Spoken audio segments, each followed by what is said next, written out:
Bass Edge Radio.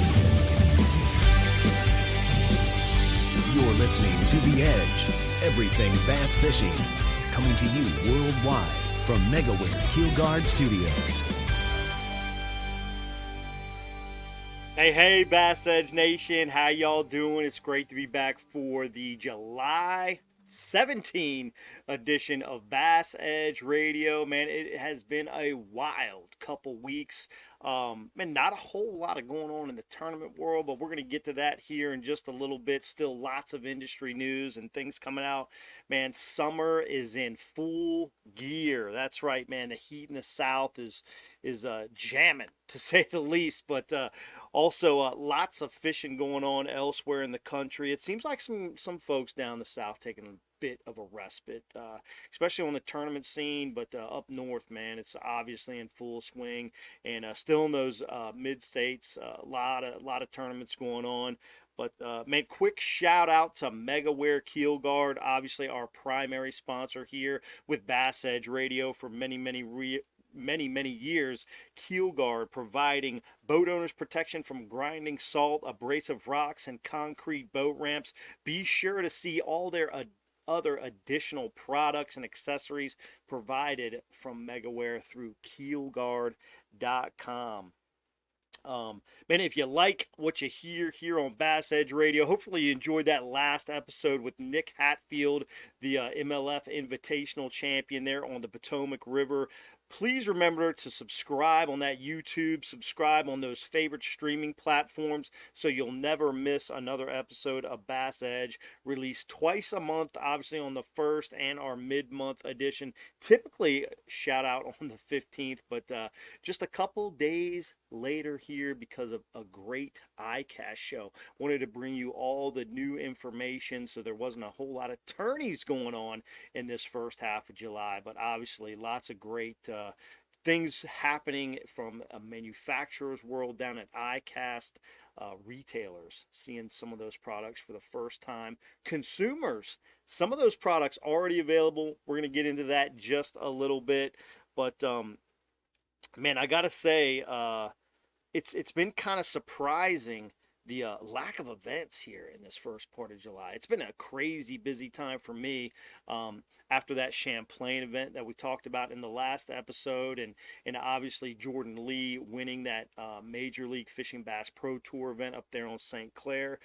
Things have been super quiet, but rocking the had some trips going on up at the Thousand Islands in northern New York around that July 4th weekend.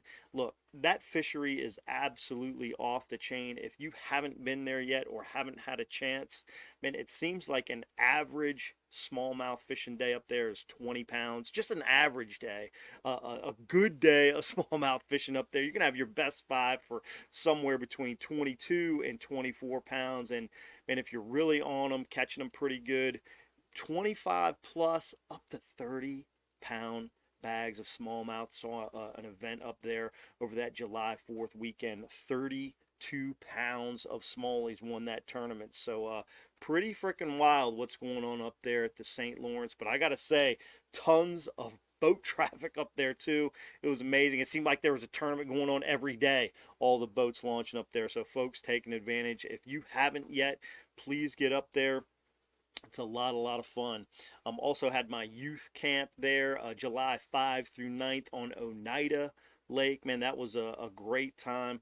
Kids catching a lot of fish. Man, shout out to all the instructors that came out and helped. It was just a great cast of instructors that we had up there for those youth anglers. And man, Oneida Lake putting out some hammer smallmouth.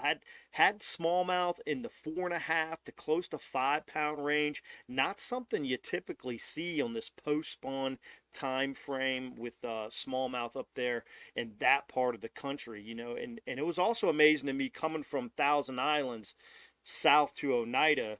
Not too far a drive, just an hour and a half or so. But man, the difference in a lot of those smallmouth that first week of July still spawning up there on Thousand Islands. But you know, full summer patterns going on down there at Oneida. But let's break into this ICAST show. I just got home from ICAST. I attended obviously with Reigns and Hayabusa. We launched a few new products. The Hayabusa side, we launched the quarter ounce Little Schmitty swim jig. The Little Schmitty swim jig, a signature bait from Brian Schmidt over there in Maryland, who's a stalwart on tidal water fisheries, the Potomac River, does really, really well also down in Florida. Actually, Nick Hatfield attributed part of his victory to that swim jig over there in the invitational event, so that was super cool. And rocking through the quarter ounce Little Schmitty swim jig, we've got the 3/8 and half ounce, so be sure to check that out. But that quarter ounce is going to give you some more presentation, some more availability through that process. Great plastics through ICAST coming through on the Reigns side. We had the bubbling crawl. The bubbling shaker is a huge product for Reigns. Big smallmouth killer. A lot of guys like to use it up north, but now introducing the bubbling crawl kind of takes that action that the bubbling shaker gives you, puts it in a crawl platform. So it's interesting to see, and maybe one of the biggest show outs of ICAST on the plastic side, outside of mid-strolling. We're going to get in that a little bit. But gravity baits, what I like to call gravity baits, those big, heavy plastic baits. If you go back to February Bass Edge episode, we talked to Kenta Kimura, talked a lot about these gravity baits, how to use them. Reigns launched a bait called the Tank. Yamamoto launched a bait earlier this year, kind of in that same category, the Yamatanuki. Missile Baits launched a gravity bait at ICAST, as well as Spro. So this technique really starting to take shape and take form with a lot of different manufacturers getting involved. A couple other quick highlights. St. Croix enters the market. Longtime rod manufacturer, now making reels. I would say that was probably the biggest surprise for me at ICAST, seeing those St. Croix reels coming into play. Berkeley swim baits, glide baits. The Nessie seemed like a neat glide bait that's coming out. Spro swim baits, the Megalojohn, and the Megalojohn, similar to the Mag Draft a little bit. It had that magnet that held the treble hook, but now they've got a screw-in magnet with this bait from Spro, so you can either use it or not use it. But Bass Mafia, saw Chris Zaldane down there. He's launching the top of the line, a single hook line through swim bait. Kind of a neat product. Some folks mentioned that this was the first time they've seen a line through on top of a swim bait. I've worked with Optimum baits for a long, long time. They had a top of the line swim bait launched probably 6 or 7 years ago, but it was on a treble hook. This really enables you to fish grass, fish vegetation really well. So the hook on top of the swim bait, I really like the way Chris designed this with Bass Mafia, a single hook, really nice. You could add a treble if you want as a stinger. They didn't really mention that a whole lot, but really what that does is that single hook's going to be able to separate from that swim bait, allow those fish to throw that bait a little bit less, but also allow you to change the hook, which is big because you never know what's going to happen with, you catch a lot of fish on it, your plastic's still good. You don't have to buy a whole new bait. You just replace the hook and you're good to go. So I thought that was pretty cool. Trolling motors. We saw in 2019, big trolling motor splash. We heard about the Move earlier. They really launched that at the Bassmaster Classic from Power Pole, the Move trolling motor, but that was on full display there at ICAST. One of the new ones out now, you got the Minn Kota Ultrex, the Quest. Everybody now going brushless on the trolling motors. Gotta say, Minn Kota, congrats on getting there, but it's about time.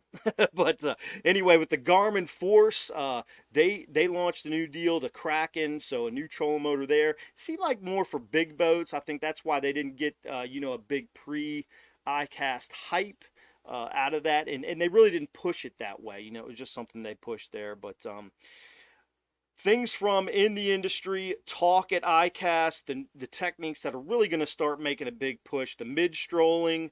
You're going to start seeing some more hooks. Obviously, Rapala released the Crush City line of plastics. I think the Freeloader, the most, that's going to be your mid-strolling bait there. There's a flipping bait there, a swim bait there as well. But I feel like in overall, the coolest product from that group was the VMC Ned Swing Head.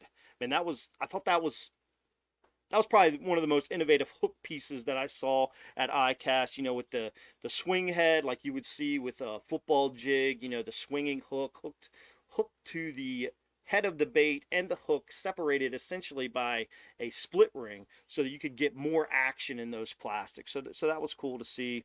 But again, some of those big topics, mid-strolling, free rig, still a little topic. The G-Crack booth, out of control. That thing is going on fire. Lots of retailers really interested in that.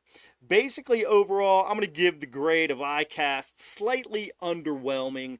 Not a whole lot of super innovative products, but I think some important additions for manufacturers that had holes in their product line, where anglers that were brand loyal had to go to other brands to get some of those techniques accomplished. Now you saw some fill-in from a lot of these manufacturers, and kind of neat stuff, but not anything real innovative. But it was still fun to see all the new products, all the people. I'll say I think attendance was down a little bit from a retailer's perspective, maybe due to a little tough industry push early in the year, specifically like December, January, February, March. I think a lot of folks in the industry were wondering where we were really headed. But since then, feel like the sales have been on fire.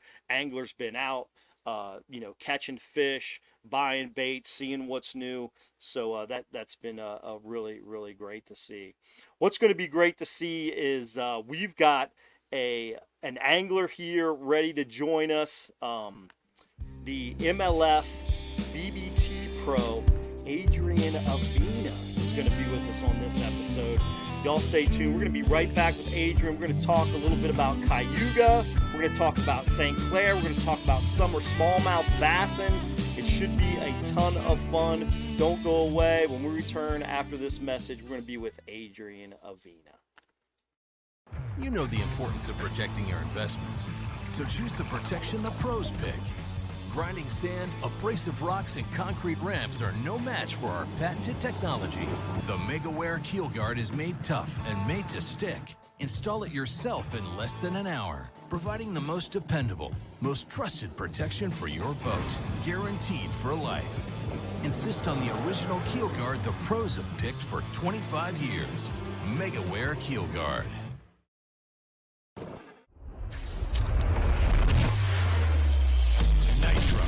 A rush of tournament adrenaline.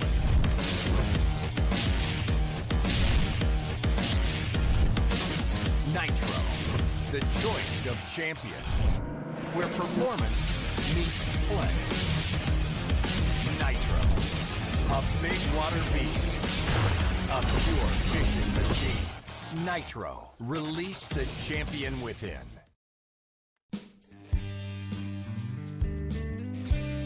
Hey, here we go. Back with Bass Edge Radio. Man, I'm excited to bring this angler on board. You can see we're out here at the cabin in Pennsylvania. Bass Edge is on the road. We've been running around for several weeks, but here we go, man. Your Bass Pro Tour MLF champion from Cayuga Lake, Adrian Avena on the line. Adrian, I think you might be on mute. Double check that real quick. I see a little cursor right there, but see if you're on mute. There you go. Now we got you. Adrian, welcome to the show, my friend. Sure, man. It's been a while, dude. I'm excited to be on here, excited to talk some fishing. Unfortunately, I'm sitting in my truck right now because it's pouring rain in here in New Jersey, but good time for the show. Absolutely, man. Great time to catch up. I know you do some saltwater fishing out there. You've been off a couple weeks. Have you been able to hit the salt while you've had a few moments off from the schedule? Yeah, man. I mean, honestly, so as soon as I get home, I'm busy with the charter business. We've been doing this for about 12 years now. We got 2 boats in our fleet, and we're jam packed. I mean, I've got 8 tuna trips in a row. Wow. The last couple of days we had to cancel due to weather, but tomorrow's going to be our first day. We're going to be back on the water, so I'm looking forward to it. Outstanding, man. Well, it's great to have you back here on Bass Edge. We're going to be talking mostly bassing today. I know, although saltwater is a big portion of your life there. Man, it's been since episode 184, dude, back in May 2014 that we saw you last here on Bass Edge. So super happy we could make this happen. Can't believe it, dude, 9 years ago. Dude, Unbelievable. that's incredible, man. I mean, time flies, that's for sure. But I'm glad to be back on here because that means I did something good. So Well, I'm on. hey, we're going to talk about that, man. Your victory last month there on the Bass Pro Tour at Lake Cayuga. Man, it's taken a little bit for you to kind of have this moment. You know, this kind of you've had a lot of solid finishes, made a lot of championships, but now, dude, you got the W. If you broke down 9 years in between, last time we talked, you were fishing the FLW Tour and having some great success there. Kind of had the whole Jersey board marketing thing going. I know you still do that through your saltwater guide service there, but man, what has been the culmination to get this check mark off your list with the big W there on Cayuga Lake? Yeah. Man, I'm going to tell you right now, and I'm going to speak for a lot of guys who haven't won because, I mean, my win just came a month ago, right? So Right.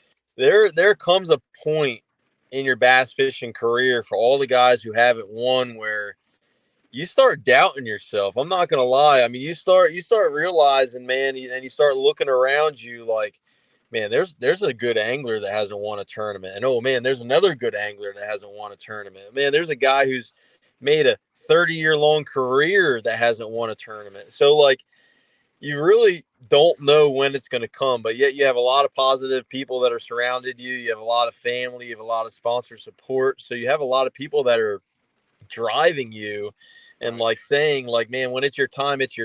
But like when they're saying that like 5 6 7 8 years in a row, you're like, well, gosh dang, is this thing gonna happen or what, so I'm telling you, it feels really good, to finally seal the deal. I mean, I travel with a group of guys that flat out just smash them, and to watch them hoist trophy after trophy, it was getting to me a little bit. But I mean, it definitely felt good that it was my time, and I mean, I had a couple of the best smallmouth fishing days I've ever had in my life, and I just so happened, during a tournament, and I was able to win. So it's Yeah, cool. man.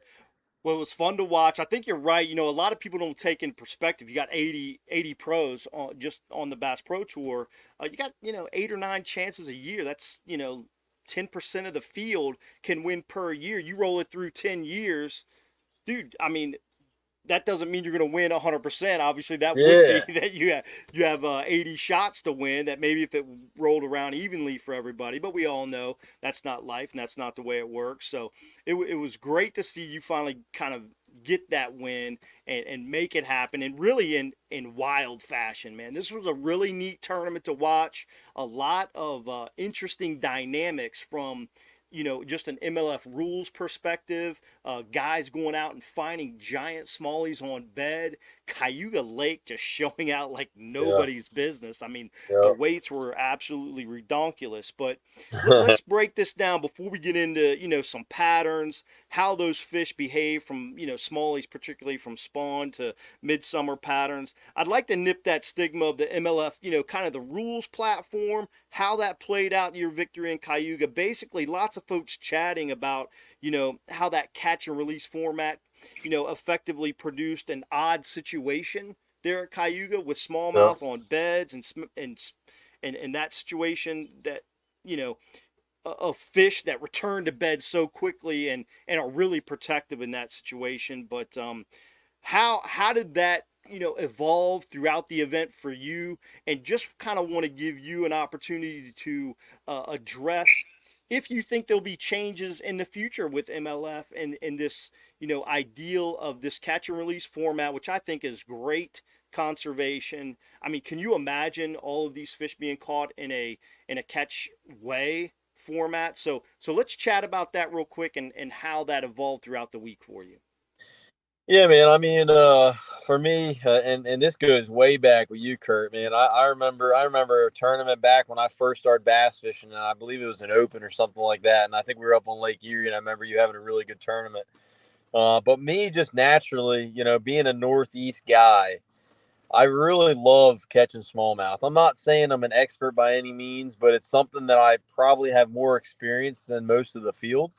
Right. And I know how dangerous it can be when smallmouth are spawning. Right. And I've been using a flogger for like 10 or 12 years now, so I definitely feel like I had a leg up on the most of the field, going Sure. into the event.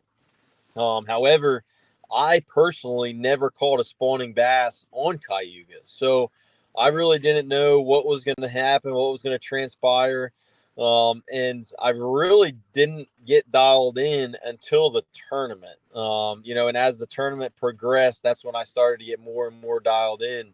But for me, I didn't catch a whole lot of fish in practice. I committed to the sight fishing game with the exceptions of maybe a couple hours.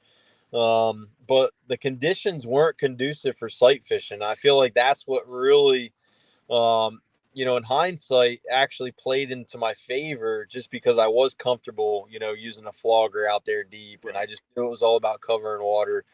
Um, but yeah, I mean, I'm not gonna lie. That format, definitely made things a little bit deceiving. Um, I still think I would have destroyed them, but Right. Right. Right. maybe I wouldn't have caught, 105 pounds of smallmouth over 4 days. Maybe I would have caught 95 or 100, but I still, Sure. Sure. I still would have smashed. I definitely still would have smashed. Yeah, I was up on St. Lawrence basically the week after that. You guys were already on St. Clair at this time, and they were just wildly spawning up there Yeah, at that time. And it seems like that time of year, you see a quality of fish in a fishery that you really kind of think exists. We saw it a little bit last year at Cayuga when Connell took the victory. You had Eber just I think he caught a 7 and change there. We kind of saw a glimpse of what that fishery could provide, but really that spawning cycle, I think you see it at St. Lawrence, yeah, Cayuga, you see it at Oneida, you see it at Champlain. Although Champlain, I think the weights get a little bit better actually after the spawn. But these they other do. fisheries, Weird. you see this class of fish more regularly in the spawn than you do in the post spawn and midsummer time frame. Tell me what's your thought process on why that occurs and and, and kind of the growth from you as an angler to kind of understand that and feel like once you started seeing them on beds, you had to follow that through to crack big bags every day on that fishery of Cayuga. Yeah, I mean, the thing is, and you hit it right on the head, man. Like when it comes down to fisheries, and it doesn't matter if you're in Florida, if you're in Texas, if you're in upstate New York, it doesn't matter where you're at. But a prime example, right? You go down to Florida, say you go to Okeechobee or you go to Toho and you go around the spawn. Now, I'm not saying you're going to catch them 8 to 10 pounders that are up there cruising around or that are paired up with them little males, but at least you see them. Yeah, The difference between the largemouth and the smallmouth are super aggressive, and if you get a smallmouth shallow, now it can be on a bed or it can be up there roaming on a flat. More than likely you're going to catch that bass. So this is a very small window that these giant fish just come up shallow and they make them really susceptible to be caught. But when it came down to strategy for this tournament, the way our format is and the way it's set up, we're not bringing fish back to the scales. So right, I knew going into it, there was an outside chance that the tournament can be won off of 5 bass. And now I'm not talking huh, about 5 bass for one day. I'm talking about 5 bass for the whole week. sure, And I knew that, and I mean, so with knowing that, as soon as I found my first 5 pounder, it was like, okay, I checked that bass off my list. Now all of a sudden, now I'm like, okay, now I need to find 4 more. And then right, I find right, a 6 pounder. I'm like, oh shoot, now I need to only find 3 more. Then you find right, another 6 pounder. You're like, well, shoot, you might win this tournament if you find 2 more 6 pounders. So for Yes. me, it was literally going into this tournament trying to find 5 of the biggest bass that I could find, and knowing if they stayed for the whole week, I was going to be in a really good position. Yeah. But if they left, of course, that now, you're Got to going find down another the one. list. Right. Another one, Right. exactly. So, and that did happen to me. I found about 10 bass that I thought were 5 3/4 plus. So 5 3/4. I think the biggest one I found was probably really close to 7. There were some 7+ pounders caught in a tournament. I personally didn't find any of them, but so after really finding those big ones, which I didn't find them until like it was like the second or third day of competition. Okay. Finally the conditions got right. It got flat. The one thing about Cayuga is it has a lot of like sandy banks. Hmm. That's not like, yeah, there are some bluffs and yeah, there are some riprap, and they definitely played in our tournament. But them sandy banks is where I was finding them fish that were real far off the bank. Well, if you get 15 or 20-mile-an-hour wind blowing into a sandy bank, you know what's going to happen. It's going to get Not dirty. gonna, Yeah. you're just not going to be able to see. So really for me, once them conditions got calm, I was able to get on them sandier stretches and get further off the bank. And that's when I was able to find a couple of the key fish that really, really got me, to them giant bags. Man, that's the game, right? You play the strategy, you find the fish, you work the strategy, you work the fish, you win the tournament. And that's Yeah. the game with every bass fishing event. Do you feel like after all the talk post the event, not only from outsiders and really, forget that stuff, but Yeah. internally between you anglers with MLF, that's the cool thing about the Bass Pro Tours. You guys have a lot of input and or at least some substantial input, not Yeah. all the input, but Yep. do you feel like that's something that'll change in the past? That, man, you guys hit this body of water in this scenario, and it could cause some changes for the future, or do you feel like it's just a strategy of this format of fishing? Yeah, so I mean, you mentioned it a little bit earlier on about going to St. Lawrence River and it being set up really similar. So, we got a small taste of that. Now I don't know if it was last Absolutely. 2 years ago when Jacob won on the St. Lawrence River and they're spawning Yes. everywhere, but in that particular tournament, it was catch as many as you could. Yeah. But Different game. this is really the first time we had a 5 fish limit tournament Right. during a smallmouth spawn, which Yeah. you know, I mean, it sets up to be a little bit funny, right? So Yeah. Yeah.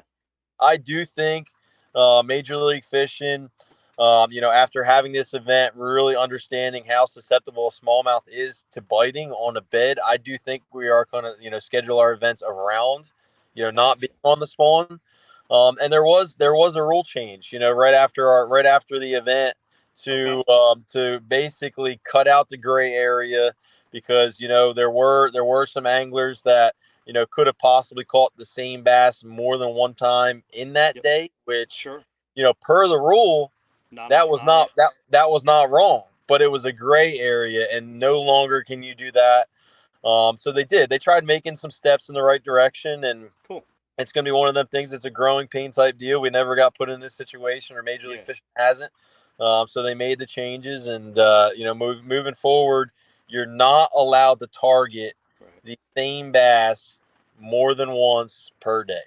Gotcha. So that's great to know for the fans to know, for the fans to understand, for the anglers to know that there's progression. Major League Fishing hasn't been around 25 years. The Yep. format hasn't been around 25 years. So you're going to go through these situations where you find these circumstances. It's great to see MLF, Bass Pro Tour, the anglers, set this up so it continues to be an evolution of a new element of our sport, which I think is very, very exciting. So fun to see and great information there. Thanks for sharing that to the fans, man. That's awesome. Um, Going back to the smallmouth, you mentioned now, I think we as anglers knew, at least, guys that kind of have a grip on the smallmouth world, how protective they are and how you can catch them maybe, more than one time off of the bed. Whereas largemouth, not quite as ferocious, Yeah. right? Yep. Not quite as ferocious. But let me ask you this question. You know, it seems, obviously smallmouth stay on a bed longer, more susceptible to bed fishing than largemouth. Why do you feel that is? Do you think it's just a biological thing for smallmouth? I've seen something new this year because I started flogging a lot more, which I've never seen before, and that was fry inside a smallmouth bed that actually just stay there after the eggs hatch. So maybe that's a reason smallmouth stay a little bit longer. Have you seen this, or what's your experience overall with why smallmouth stay where they're bedding for such a long period and they're so defensive? Yeah, I mean, I don't have a great answer for you, Kurt. Honestly, man. Okay. But I do know that I've seen smallmouth, a particular smallmouth spawn for 25 days. That's crazy. Which is unbelievable. You talk about Florida, you get a little cold front, they leave overnight. So Right, right. smallmouth are not like that. But I mean, you got to kind of remember what a smallmouth is, right? I mean, a smallmouth is a really aggressive bass. Yeah. And I don't know how much experience you have, catching spotted bass on bed, but spotted bass are also another really aggressive bass, and it's also another bass that I think you can catch multiple times in a day. Now, of course, every bass is different, but I, Spots to me seem crazy smart on a bed, whereas smallmouth, not as much. yeah, Just because they're so ferocious. Largemouth, you know, you can catch one in a time or two, and you got to work them. Kind of have a little strategy if it's male.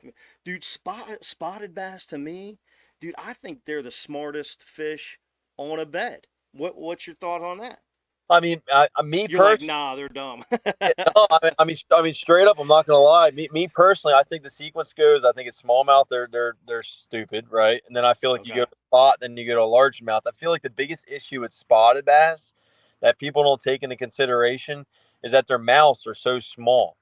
So like, Yes. I've actually worked a bass multiple times, right? In different scenarios, different lakes, different parts of the country, thinking that it's a largemouth, and I'm like, man, this sucker here is so freaking smart. I can't catch him. He's nipping at me. And finally I catch him, and it's a big spot. And I'm like, well, no crap. I'm freaking, flipping a full size Texas rig, and he's got a mouth this big. So Right. then I start really downsizing them on my baits. And I feel like soon as you do that with spotted bass, they become really susceptible to being caught. And That's a great tip. I Great. do feel like largemouth are the trickiest.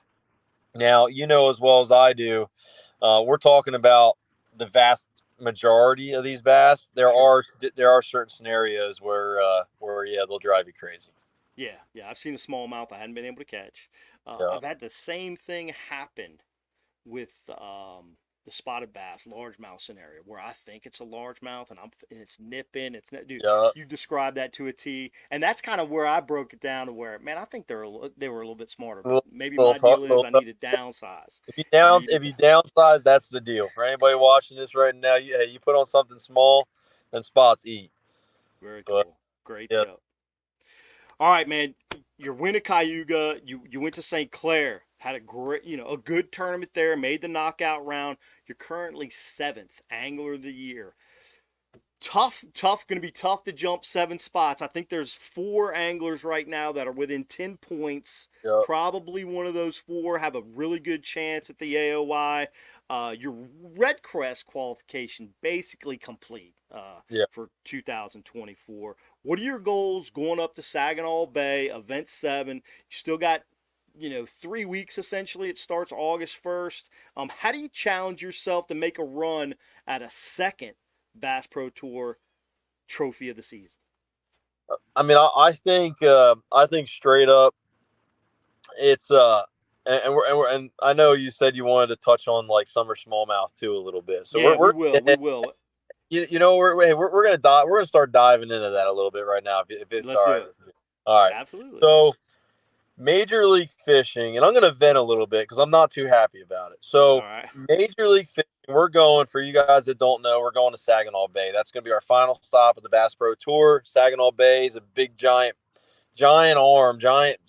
essentially a giant bay Yep. off of Lake Huron. Well, we're talking about a bay that's 20 miles wide by 40 miles long. So this sucker's bigger than most of the lakes.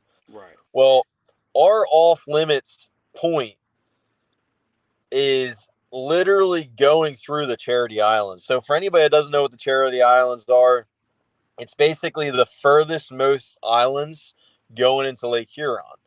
So naturally, right, if I'm a smallmouth and it's a summertime, my goal is to move out towards the lake, right? That's where the coolest water is going to be. That's where the most current's going to be.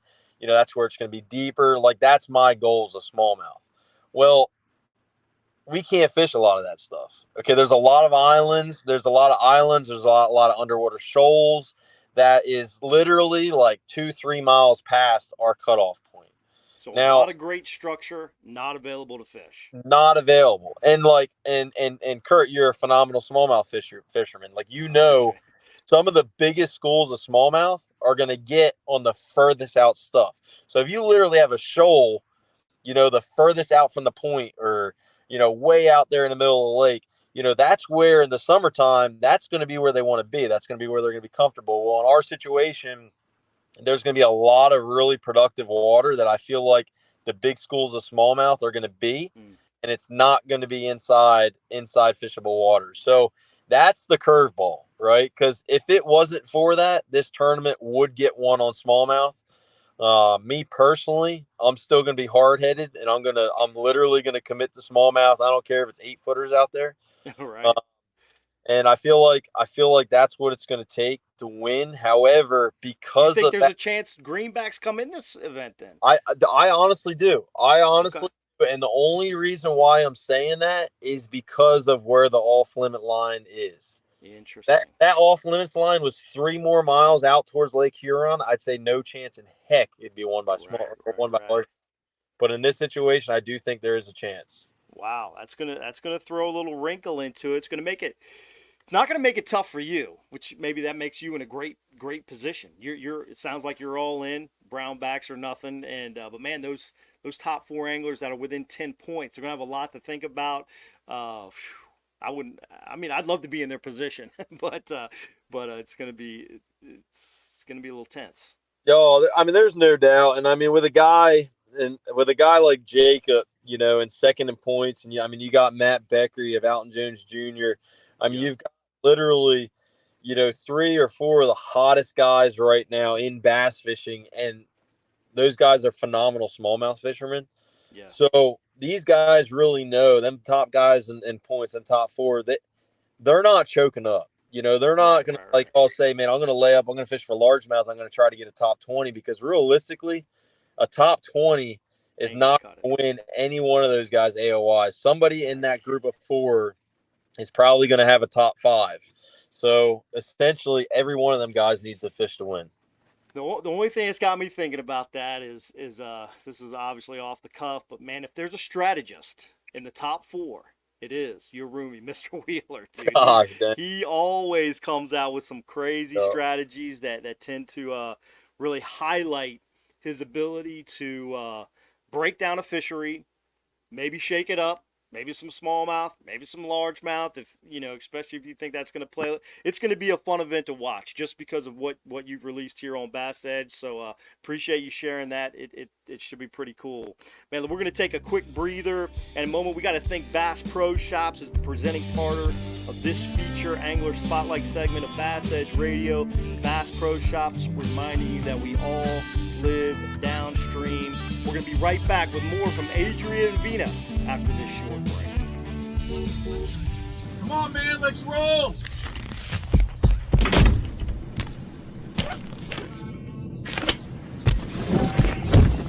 What the? To catch the fish, you need to be one with the fish.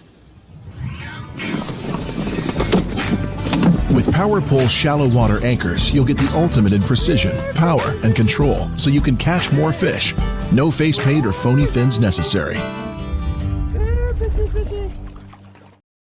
Excessive shock and vibration are two leading causes for premature battery failure. Prolong the life of your batteries with the new MegaWare Battery Guard. The Battery Guard sits under your battery and absorbs excessive vibration and bounce, reducing G-shock by up to 80%. Great for boats or anywhere shock and vibration can damage a battery. The Battery Guard can easily be trimmed to fit virtually any custom shape or battery size. Save money by protecting your batteries. Spend more time on the water and less on maintenance. Find yours at megaware.com.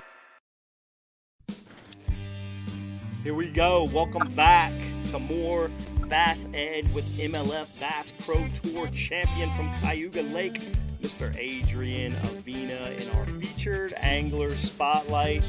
Adrian, you talked a little bit about it before in the closing segment there of the first part of the show. Post-spawn smallmouth tactics. You made the knockout round there at St. Clair. Had to be a pretty interesting transition for all of you anglers going from Cayuga, primarily sight fishing, cruising over to St. Clair, a lot of offshore fishing. Man, you were able to transition well. You made the knockout round now. As we mentioned, you're currently 7th in AOY. Angling techniques that enabled you to have a solid finish over there in Michigan. Break it down for us. Yeah, I mean, so for those that didn't follow that event, so that particular tournament was actually another weird one, man. So we weren't allowed to fish to make a cast in Canada during practice. So we roll up to this body of water, and it's a place Now, that let me precurse that real quick. That was just because Canadian waters were not open. Not open yet. Yep. Right. It's not open. it wasn't an MLF decision. That No. was just the Canadian waters were not open. They do not open for smallmouth bass fishing until the first Saturday in July. So Yeah, So we go by, whatever the laws are, right? So basically we roll up, and it's another big body of water, right? We have Lake St. Clair, we have the St. Clair River, we've got the Detroit River, we've got Michigan waters of no, was it Michigan? I mean, we just have a lot of water, right? A lot of water to yeah, fish. I think you had Michigan, Ohio was open. So I mean that you're just not Canada, yes. Dude, so like it was a ton, right? So from my experience, a lot of bass tournaments, a lot of smallmouth tournaments on that body of water get won on the Canadian side of Lake St. Clair. So what we were actually allowed to do in practice is we were allowed to be in Canada. We just couldn't have any rods on deck. We weren't allowed to make any casts. So I really, after winning a tournament, I'm like, man, you know what? I'm just gonna get ahead. I'm gonna. Here we go again. I'm gonna roll the dice, right? So I spent the majority of my practice in Canada, and I was just panning around with active target. I would just get ahead. I'd throw my trollometer down. I pan around for, quarter mile, half a mile. I pick up, I run to another area. The one thing that I've, realized with St. Clair is they kind of, it's hard to figure out, right? Because it's a real flat body of water. It's essentially featureless. You're not fishing rock piles. You're literally just fishing these vast areas. But what I've realized is, pretty quick when you throw your trollometer down whether or not the area is a good area or not. Because like what I've noticed is like the smallmouth will mix in with what I consider the trash fish, right? Your drum, your walleye. So for me, that's what I did. I spent 2 days of doing nothing but panning around, hoping that the stuff I was seeing was smallmouth. But what happened You're doing a little to me, bit more than hoping. yeah. The great thing about this forward-facing sonar, an expert like yourself, you can pick out, or have a pretty good idea if those, there's a significant amount of smallmouth in an area. Yeah. Whereas some of those trash fish, they just don't move quite as much. And those Yeah. smallmouth do a lot more darting, right? Yeah. So I mean, the one thing for you guys that are kind of trying to figure out, like I've had a lot of questions over the last couple of years, and like how do you distinguish, one thing over another thing? Well, me personally, I use Lowrance graphs, right? So on active target, the trash fish are actually fainter. Like I'm talking about your drums, your walleyes. they are fainter. They're not as bright. The smallmouth on active target, they show up as being brighter, like returns, and then also you're not seeing their tail as much. You start seeing a tail, you're like, oh man, that's like a big drum. However, some of them 4 and 5 pound smallmouths, you can see their tail, so you got to be careful. Um, but what happened to me is I caught a lot of bass in that tournament. Like, I mean, I caught 40 or 50 bass every single day. I just wasn't around the quality that, say, Jordan was. Jordan won that tournament. He won it in Canada, doing pretty much exactly what I was doing. He just found a zone where them bigger fish were. And hats off to him, because he rolled the dice too, and it worked to his favor. Yeah, it was cool to see. So in that post spawn scenario, which moving into kind of the midsummer scenario, you started to see more of those fish relate to some current, get in that kind of mid depthy zone. Everybody hears about the drop shot, drop shot, drop Yeah. shot, drop shot. What are some other techniques that you like to utilize when you're targeting fish on your forward-facing sonar? Let's say you're fishing a lake that does have more features than St. Clair. Let's say like St. Lawrence River. Yeah. You're going to be going to Saginaw. It's got more features, right? Yeah. More cover oriented. Maybe some of it off limits now, but Yeah. talk about what are your best techniques and how you like to target these post spawn and midsummer smallmouth. Yeah, so I mean, for me, the number one thing when it comes down to it is where these fish are at in the water column. I mean, naturally, pre forward facing sonar, we always thought, hey, you roll up to a boulder, that's where these bass live, which in reality, that's just a stopping point for these bass. These bass are constantly, I mean, they've got tails, they're constantly swimming around, they're moving around. But for me, and then when it comes down to smallmouth fishing, if I don't have to catch a smallmouth on treble hooks, I won't. I mean, there are some really good baits that are treble hook baits, but however, man, I mean, how crazy a smallmouth is. Your hookup ratio when it comes down to treble hook baits, like a jerk bait or a spy bait or something like that, I'll chalk up they're the just, spy bait as one of the worst oh, thrown baits dude, in dude, smallmouth bassin. I'm telling you, I mean, it's to the point where I will very rarely ever even throw it anymore, just because of that reason. Yeah, But for me, if I had to pick three baits, it's hard to beat, like a Ned style bait, like a Berkeley half head with a little general or some type of little worm on there. Of course, the drop shot, but another really big player, and I didn't really show it much because I didn't have a camera on me, but Jesse Wiggins showed it, and I did catch a lot of my fish on it. Was just a marabou hair jig. People naturally think you got to throw a marabou hair jig, on a shallow flat, but that's not true. You can fish a marabou hair jig out deep. That particular week, we had a mayfly hatch going on, and a marabou hair jig really resembles and mimics that really well. sure. But for me, those would probably be the three baits. Another bait, depending on where you're at in the country. I mean, when it comes down to smallmouth fishing, I would have to say that's in my top five, 100% is a Carolina rig. Just old school ball and chain. But those would be three or four of my tops. When it comes down to smallmouth fishing post spawn. Let's talk a little bit deeper into this. You got the Bassmaster Open kicking off later on this week. I think it's stop number 6 or 7 with that EQ field. They're moving up north. Probably going to start seeing some shakeups and who's catching what out there. They got a 5-day practice for that particular event, so it's a lot of practice. They can break down a big fishery like this. They're going out of Waddington, New York. I believe the lake is off limits for this tournament. Similar to what the Toyota Series is going to be doing in Messina in the middle of August, the lake will be off limits for that tournament. Breaking down how you think this Bassmaster Open tournament is going to evolve this week. Fish, probably less than 5% of fish still on beds there. The current keeps those fish cool. Maybe a few fish still on beds right now, but highly unlikely there's a whole lot. How would you, Adrian, knowing that you have some great experience on that river, look and break down a practice for the Bassmaster Open this week? Yeah, I mean, so if it were me, the one thing that's pretty wild about a smallmouth, and like I said, I mean, I fish for them quite a bit, and I fish that river a lot.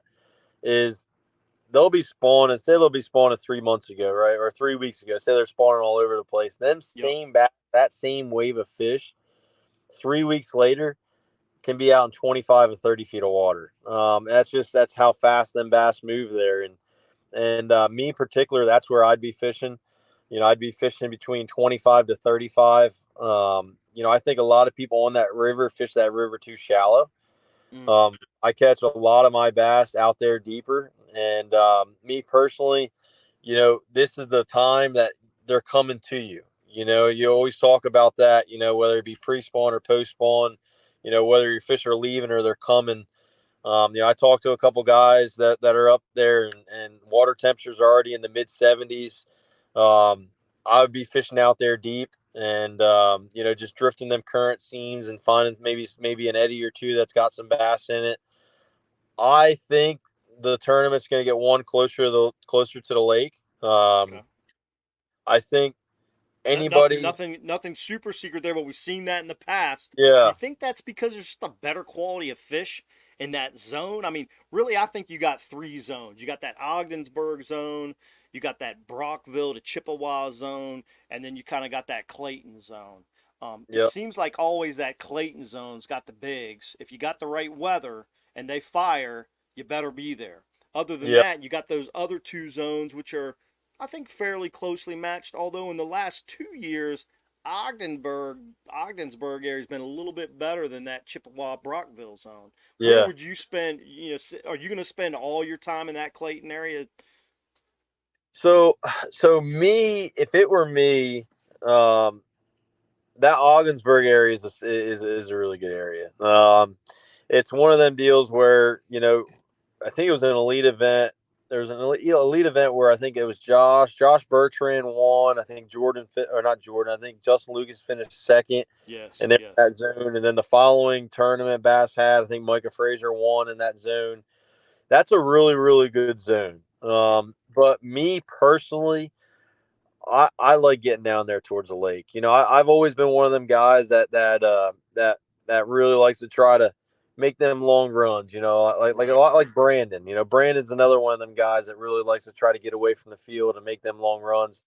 I think once you get down there, the system fishes a little bit different. They don't relate to the current as much. There are some like isolated places, rock veins, rock piles, that type of stuff that I like to fish down that way.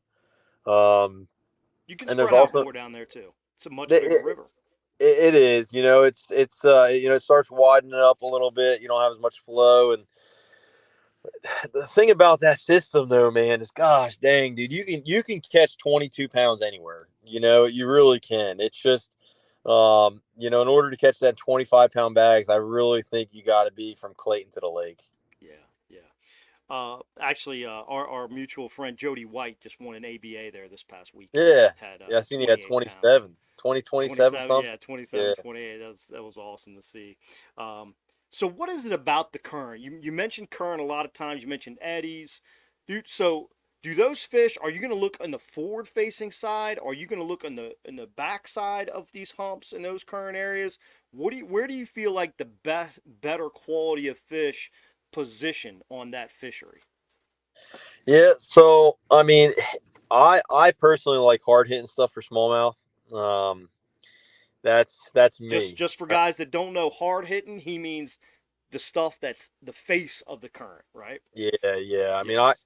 and when you think about it, right? Like, and again, we're talking about different species of bass, but smallmouth are just such an aggressive bass that the front side is where all the bait's going to be. And yeah, okay, you guys talk about what happens when it hits the hill and it just washes over, and the bass are sitting out there in that slack current waiting for it to come.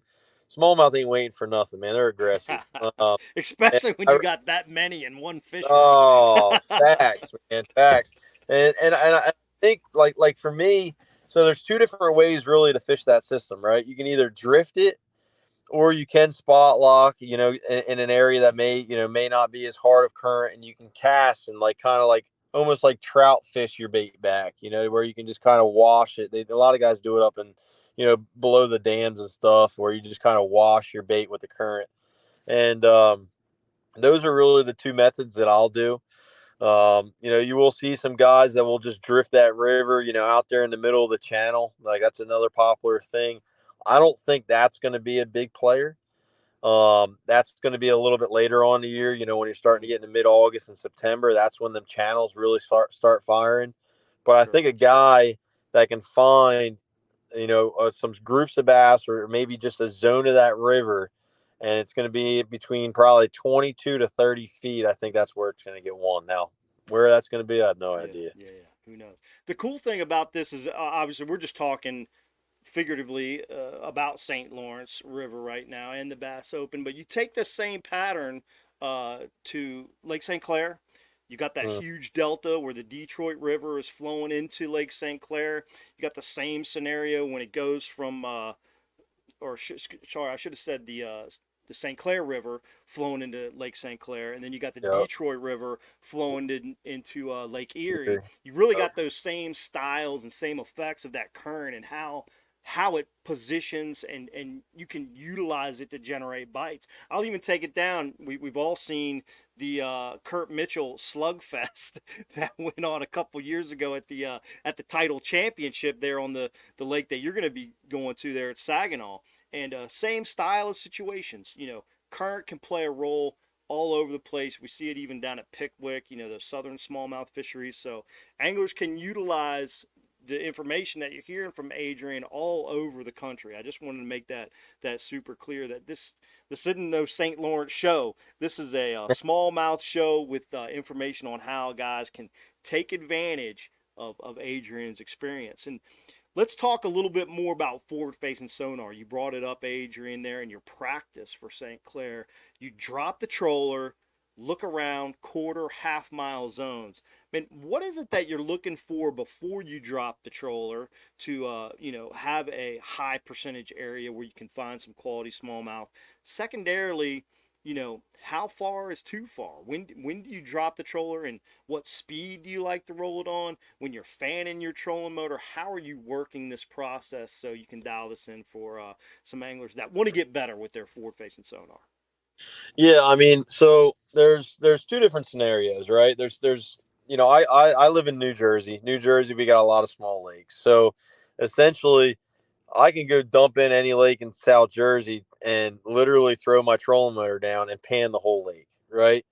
And there's a lot of bodies of water around the country that you can literally do that, right? But on the bodies of water that you don't have that luxury, the places like, like the Great Lakes or the Finger Lakes or, some of these bigger bodies of water where you need to actually figure out kind of where you need to start using your forward facing sonar. But one thing that I really like doing, and I'm sure you do it as well, Kurt, but it kind of gets overlooked from a lot of the weekend anglers or really the people that are just getting into it. I really like to run around at 25 miles an hour, watching my 2D, and I really like just watching the bottom, and what I mean by watching the bottom is you'll run through an area, and this isn't just St. Clair. This can be on Lake Erie. It could be on anywhere, but you can see the bottom a lot better. And this is going to sound funny. You can see the bottom a lot better at 25 miles an hour than you can on your trolling motor. Mm-hmm. And that right there, I learned that about 10 or 12 years ago. And that tip right there allowed me to be able to figure out these bodies of water throughout the country so much better, so much faster, so much more efficiently.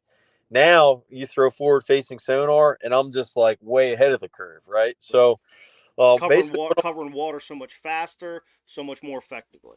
Yes. Yeah. So basically what I'm looking for is essentially spikes, right? So I'm running around at 25 miles an hour, and then all of a sudden, say I start seeing a bunch of little spikes that are coming, 4 or 5 feet off the bottom.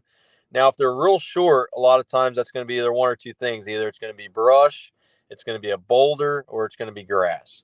If it's more gradual, like more like a mountain or like a hill, a lot of times that could be a rock vein. That could be just like an unmarked high spot.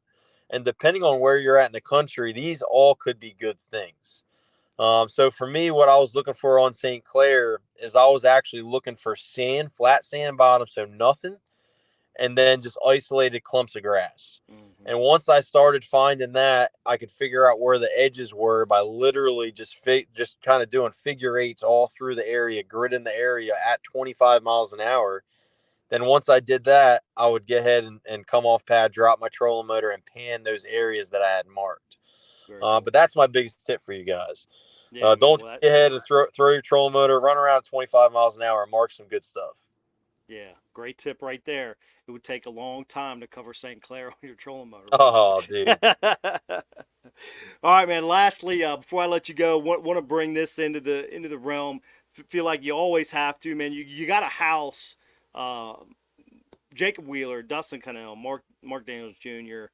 Man, a dominant force on the BBT. Obviously, Mark went through going through a little period, but it looks like he's climbing out of that little struggle period. All anglers go through it, and it kind of hit him hard. Kind of hit him there pretty hard. But I felt like the more he talked about it in public is when he really started, like having that intervention to get out of it, right? Like internally it was killing him for a few events, but he started talking about it in public and it really helped him come out. What is the winning formula that makes the house successful? Obviously there's rules in MLF that you can share some, you can't share some. After an event you can share everything, but between Jacob, yourself now a BBT champion, Connell, his year last year was ridiculous, 3 trophies.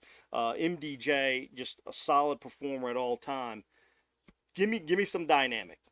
Yeah, I mean, so for one, okay, people ask me all the time because I've got a lot of saltwater friends too, and I'm over here on the boat all the time, and these guys are like, "Oh man, Adrian, congratulations!" And I see you won a tournament, this and that, and we start talking, Right. and they're like, "Yeah, man, it's just a matter of time, you got lucky." But the thing is, these guys,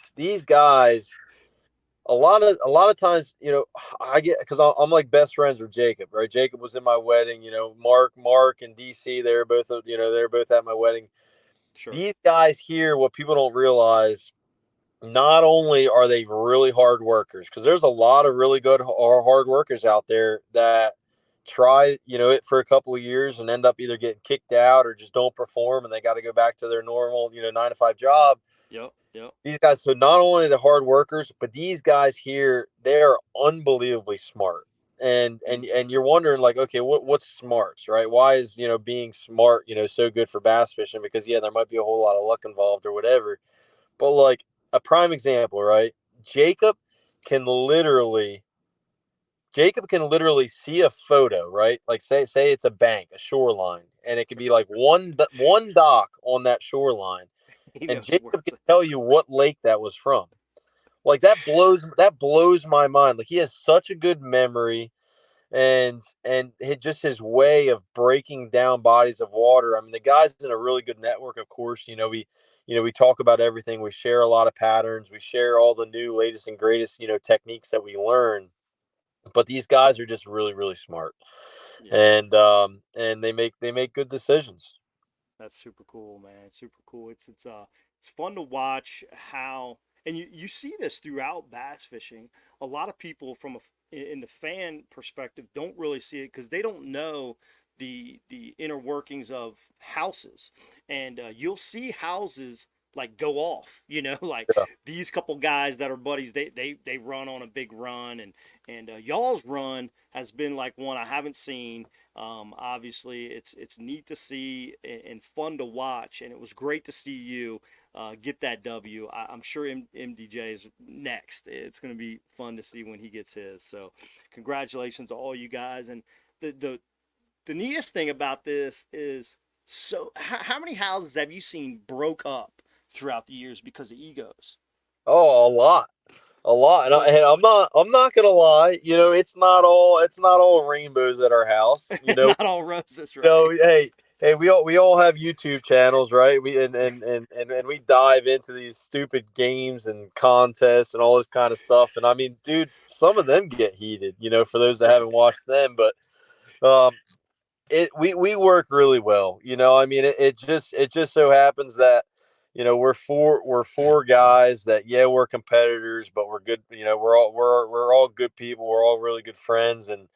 And talking about Mark a little bit, I think I'm not going to credit, myself or Jacob or DC, but whenever you're in a rut and you're surrounded by a group of guys that's constantly motivating you and trying to inspire you and trying to give you good advice, it helps you. Sure. And this goes for anyone, like, you want to surround yourself with good people, right? And Absolutely.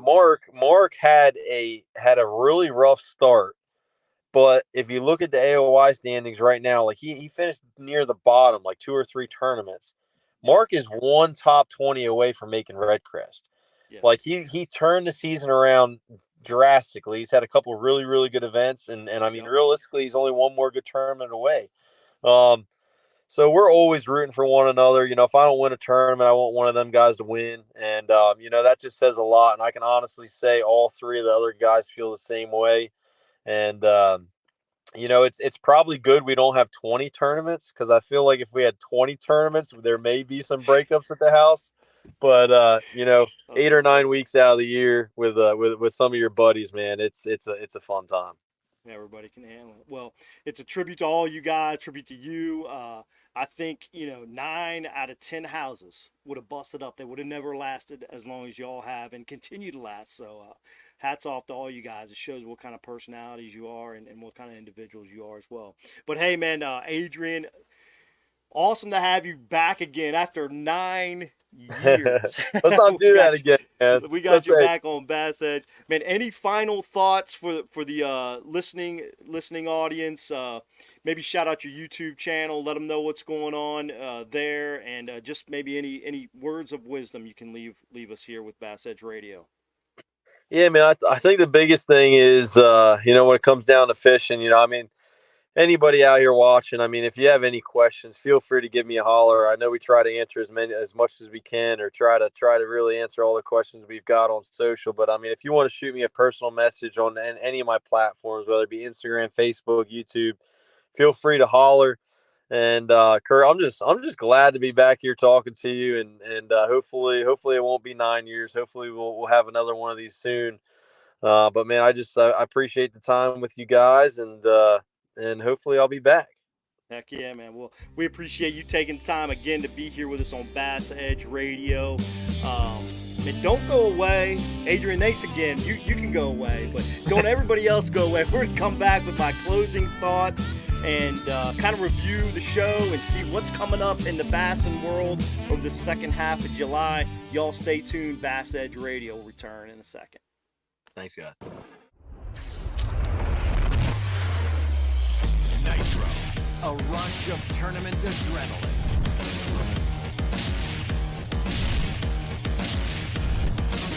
Nitro, the choice of champion, where performance meets play.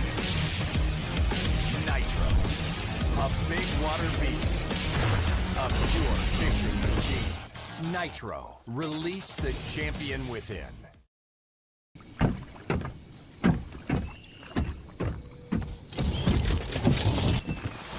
Nobody wants to run out of power when they're on the water. There is a better way.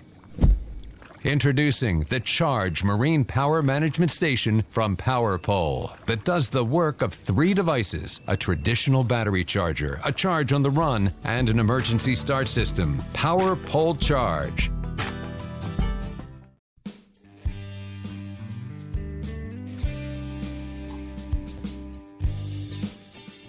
All right, welcome back to the show.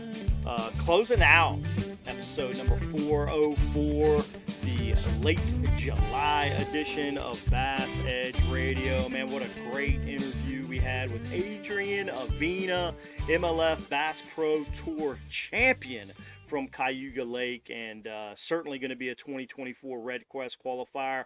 See how he snaps them up in them smallmouth over at Saginaw Bay for the stop number 7. Starts actually right when we begin the next episode. So we probably won't be able to get to talk about that until that August 15 episode. But there is lots of events coming up here in the near future. We highlighted some of them in our talk with Adrian, but the Bassmaster Opens up on the St. Lawrence River, July 20th through 22nd. So that's going to kick off later on this week.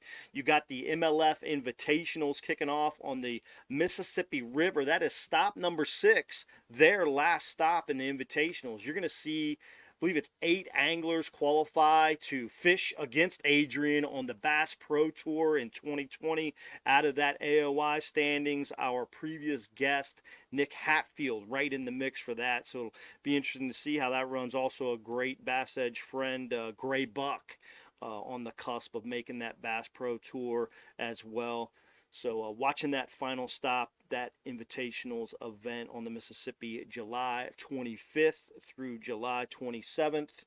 And then the Elite Series, back in action after a pretty long break. But they're going to be back in action July 27th through the 30th there on St. Clair. So we'll be able to talk about that in depth in our August 1 episode that will be coming up here in a couple weeks. Man, again, let's take a little moment to highlight some things from Adrian. Probably one of the most interesting things Adrian talked about is the utilization of his 2D sonar. Obviously, he's looking at maps and his electronics to find areas to run, low speeds. He's talked about 20, 25 mile an hour to find key areas on lakes that don't have a lot of structure, particularly St. Clair he's talking about. But you can utilize this through any body of water, particularly looking for deep water bass and haunts, just looking for those little rises and cusps in that 2D sonar before he drops the trolling motor. So he's looking for high percentage areas with that 2D running around on the big motor before he drops the trolling motor to really start looking at that forward-facing sonar, covering up to a quarter to a half a mile of water with that thing. That I felt like was pretty interesting. That doesn't necessarily mean it's a quarter mile straight line or a half mile straight line, but man, he's on that trolling motor, working that forward facing sonar a significant amount, covering a lot of distance, really looking for those fish. Partially in that situation because Canadian waters were off limits, so he couldn't fish. I'm sure he'd be making a few casts here and there between, but man, just interesting to hear how he's utilizing that forward facing sonar. Also interesting to hear some of Adrian's view on the MLF event there at Cayuga after so many, comments, likes and dislikes. It seems like you always hear more of the bad comments, but interesting to see and understand his position and his path to victory in that event. And now that MLF sees some of the nuances with smallmouth bass fishing, bed fishing with a 5 bass catch, weigh, release format, making a few changes so that that scenario can be improved in their tournament organization. But man, nonetheless, huge shout out to Adrian, looking at like 105 pounds of bass over 4 days there at Lake Cayuga. But Adrian bringing the Bassin education with this episode, the mid-July edition. Be sure to tune back with us right here on Bass Edge, April the 1st. We're going to be back here in Pennsylvania, coming to you from the cabin. That's where we're at. We're in the western hills of Pennsylvania at the cabin, so it's great to be here. My wife would call it the cottage, so sorry. Cottage, cabin, kind of the same. But anyway, we're going to be back here in PA. We're going to be headed off to Thousand Islands to fish the Toyota event in early August. So that should be a lot of fun as well. And last but not least, stay with us here through all these dog days of summer. We're going to be bringing you more Bass Edge knowledge. Be sure you go check out all those new products that were launched at ICAST. Should be interested in those. Other than that, man, that's going to wrap this show. Adios from us here at Bass Edge Radio. We'll see you next time, August 15th.